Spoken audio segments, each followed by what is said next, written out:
കണ്ണൂർ ജില്ലയിൽ കനത്ത മഴയും പ്രതികൂല കാലാവസ്ഥയും തുടരുന്ന സാഹചര്യത്തിൽ ജില്ലാ കളക്ടർ ഇന്ന് രാവിലെ അടിയന്തരമായി റെഡ് അലർട്ട് പ്രഖ്യാപിക്കുകയും ജില്ലയിലെ എല്ലാ വിദ്യാഭ്യാസ സ്ഥാപനങ്ങൾക്കും അവധി നൽകുകയും ചെയ്തു. എന്നാൽ ഈ ഉത്തരവിന് പിന്നാലെ കണ്ണൂർ ചാലയിലെ ചിന്മയ വിദ്യാലയം തുറന്നു പ്രവർത്തിച്ചതാണ് ഇപ്പോൾ സംസ്ഥാനത്ത് വലിയ ചർച്ചയ്ക്ക് വഴിവെച്ചിരിക്കുന്നത്. ജില്ലാ കളക്ടറുടെ വ്യക്തമായ ഉത്തരവ് നിലനിൽക്കെയായിരുന്നു സ്കൂൾ പ്രവർത്തിച്ചത് എന്നാണ് വിവാദത്തിന് കാരണമായത്. ഇന്ന് രാവിലെയാണ് ജില്ലാ കളക്ടർ അവധി പ്രഖ്യാപിച്ചത്. കനത്ത മഴയ്ക്ക് സാധ്യതയുള്ളതിനാൽ വിദ്യാർത്ഥികളുടെയും അധ്യാപകരുടെയും സുരക്ഷ മുൻനിർത്തിയാണ് ഈ തീരുമാനം സ്വീകരിച്ചതെന്ന് ജില്ലാ ഭരണകൂടം അറിയിച്ചു. പ്രൊഫഷണൽ കോളേജുകൾ, സർക്കാർ സ്വകാര്യ സ്കൂളുകൾ, അങ്കണവാടികൾ, ട്യൂഷൻ സെന്ററുകൾ, CBSE, ICSE സ്കൂളുകൾ, കേന്ദ്രീയ വിദ്യാലയങ്ങൾ ഉൾപ്പെടെയുള്ള മതവിദ്യാഭ്യാസ സ്ഥാപനങ്ങൾ തുടങ്ങിയ എല്ലാ വിദ്യാഭ്യാസ സ്ഥാപനങ്ങൾക്കും അവധി ബാധകമാണെന്നും ഉത്തരവിൽ വ്യക്തമാക്കിയിരുന്നു. റെസിഡൻഷ്യൽ സ്കൂളുകൾക്ക് മാത്രമാണ് ഈ അവധിയിൽ ഇളവ് നൽകിയിരിക്കുന്നത്. മുൻകൂട്ടി നിശ്ചയിച്ച സർവകലാശാല പരീക്ഷകൾക്കും പൊതുപരീക്ഷകൾക്കും അഭിമുഖങ്ങൾക്കും മാറ്റമില്ലെന്നും അറിയിച്ചിരുന്നു. എന്നാൽ ഈ ഉത്തരവ് പുറപ്പെടുവിച്ചതിന് ശേഷവും കണ്ണൂർ ചാലയിലെ ചിന്മയ വിദ്യാലയം പ്രവർത്തിച്ചതാണ് ഇപ്പോൾ വിവാദമായിരിക്കുന്നത്. സോഷ്യൽ മീഡിയയിലും പൊതുസമൂഹത്തിലും ഇതുമായി ബന്ധപ്പെട്ട ചർച്ചകൾ ശക്തമാണ്.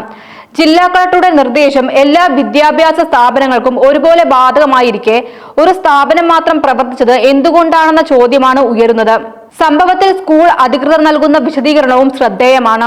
അവധി പ്രഖ്യാപിക്കുന്നതിന് മുമ്പ് തന്നെ നിരവധി വിദ്യാർത്ഥികൾ സ്കൂളിൽ എത്തിയിരുന്നുവെന്നാണ് അധികൃതർ പറയുന്നത്. അതിനാൽ കുട്ടികളെ തിരിച്ചയക്കുന്നതിനേക്കാൾ അവരുടെ സുരക്ഷ ഉറപ്പാക്കി ഉച്ചവരെ ക്ലാസുകൾ തുടരാനാണ് തീരുമാനിച്ചതെന്നും അവർ വിശദീകരിച്ചു. കുട്ടികൾ സ്കൂളിലെത്തിയ സാഹചര്യത്തിൽ അവരെ സുരക്ഷിതമായി രക്ഷിതാക്കൾക്ക് കൈമാറുന്നതിനാണ് ഈ തീരുമാനമെന്നും സ്കൂൾ അധികൃതർ പറയുന്നു. അതേസമയം ജില്ലാ ഭരണകൂടത്തിന്റെ ഉത്തരവ് പ്രഖ്യാപിച്ച ശേഷം അത് എല്ലാ വിദ്യാഭ്യാസ സ്ഥാപനങ്ങൾക്കും കർശനമായി പാലിക്കേണ്ടതുണ്ടെന്ന അഭിപ്രായവും ഉയരുന്നുണ്ട്. അടിയന്തര സാഹചര്യങ്ങളിൽ ജില്ലാ ദുരന്ത നിവാരണ അതോറിറ്റിയുടെ നിർദ്ദേശങ്ങൾ എല്ലാവർക്കും ബാധകമാണെന്നും ഇത്തരം ഉത്തരവുകൾ ലംഘിക്കപ്പെടുന്നത് ഗൗരവമായി കാണേണ്ട വിഷയമാണെന്നും പലരും ചൂണ്ടിക്കാട്ടുന്നു.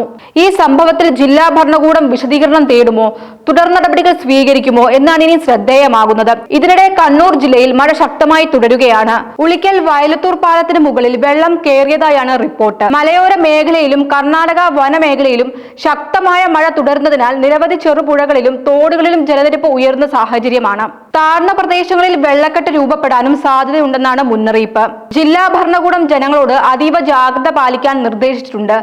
അനാവശ്യ യാത്രകൾ പരമാവധി ഒഴിവാക്കുക, നദികളുടെയും തോടുകളുടെയും തീരങ്ങളിൽ നിന്ന് അകലം പാലിക്കുക, മലയോര മേഖലകളിൽ താമസിക്കുന്നവർ മണ്ണിടിച്ചിൽ സാധ്യത കണക്കിലെടുത്ത് കൂടുതൽ ശ്രദ്ധ പുലർത്തുക തുടങ്ങിയ നിർദ്ദേശങ്ങളും നൽകിയിട്ടുണ്ട്.